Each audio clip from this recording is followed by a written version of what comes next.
Recently, Priyanka Chopra's memoir has been published, and since its release, it's trending almost everywhere, be it BookTube or Bookstagram. So, finally, I have read this book, and today, as the title says, I'm going to share my thoughts upon this book.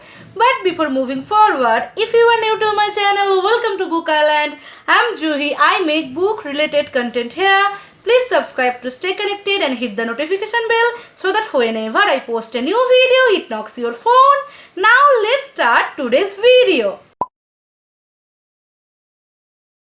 Before full indulgence in the book, let me tell you what are my personal thoughts about Priyanka Chopra. I am not a die-hard fan of her, but I do respect her. I really liked her acting in Barfi as well as in Mary Kom. Barfi is one of my favorite Bollywood movies. In both of these films, she is just marvelous. I really respect that how she has achieved these sky-high milestones in just a few years. Now coming to the book. I have mixed feelings about this book. So if you are a die-hard fan of Priyanka Chopra, then when I will be discussing the negative points, it can hurt you, but I have no intention to do that. But here I only share my honest reviews without any sugar coatings, because whenever any viewer of my channel purchases a book, they should be aware of all the aspects of that particular book, isn't it? So let's start the review. The book Unfinished targets global audience. That is, Priyanka Chopra has provided many definitive detailings to make her international audience aware of her native culture. The book has 11 chapters. It has a pretty linear timeline, starts from a childhood, then goes on to talk about her teenage years, both in US as well as in India, then talks about her pageant days, her entry into Bollywood as well as Hollywood, her business ventures, her relationship with Nick Jonas, then marriage and future plans. The title of the book is Unfinished because she is still alive and she is going to achieve many more things. Now coming straight to my thoughts upon the book. First, let me tell you the positive points that I think the book contains.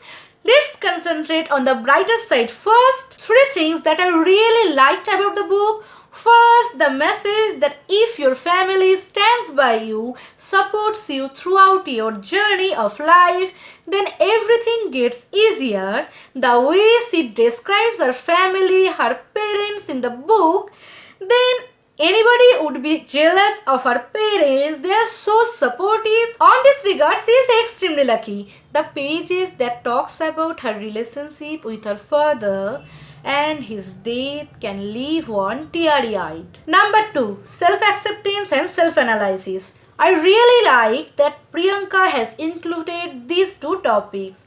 When her relationship failed one after another, she didn't put the blame on others. Rather, she self-analyzed herself to get a happier future life. Number 3 talks about mental illness and depression.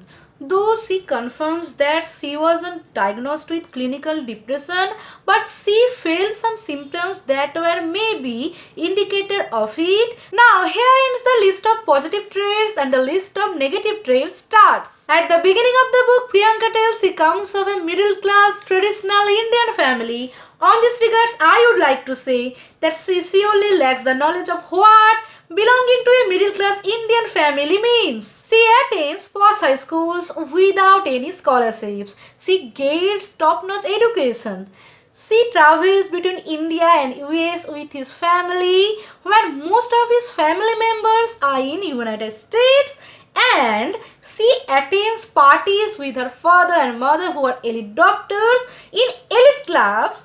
Then where the struggle of middle class family lies, where the middle class crisis that every middle class feels every day. Is this just to gain sympathy? If you are a middle class in India, then I think you can understand my point. Do let me know in the comment section if you can connect with my point. Now coming to next point. After reading her memoir, it made me feel that she is just lucky who just grabbed the opportunities that were served in plates before her. She is privileged, but she never accepts it. After winning the beauty pageant, she quickly gets the first project. Many struggling actors and actresses, after getting their training from drama schools, work hard every day, struggle every day, give auditions after auditions for that. Next point is the book lacks depth. Priyanka, though, has documented her life events here but forgot to put soul in it. I don't feel connected with the book. She never opens up. She never shares her inner feelings except the few number of pages that talks about her and her father's relationship and his death. That is really emotional, but except that she never opens up, so we don't feel connected with it. After all, a memoir is all about personal feelings about us, around us, and the events and the incidents that we encounter, isn't it? Next is Priyanka here tries to show herself right in every aspect, even when she is showing the snippets of her vulnerable side. That is too rare, but we are human, right? We are flawed. We are not right always. Not everything in us or in our lives can be perfect because we are flawed in some way or other, this or that, but we are flawed. We are flawed in some aspect or other. But the actress never applies this mentality. But here, the actress is always right. She is doing the best possible thing to do. The book is crafted in that way that makes it seem unauthentic and the charm just leaves. The book is full of Google stuffs.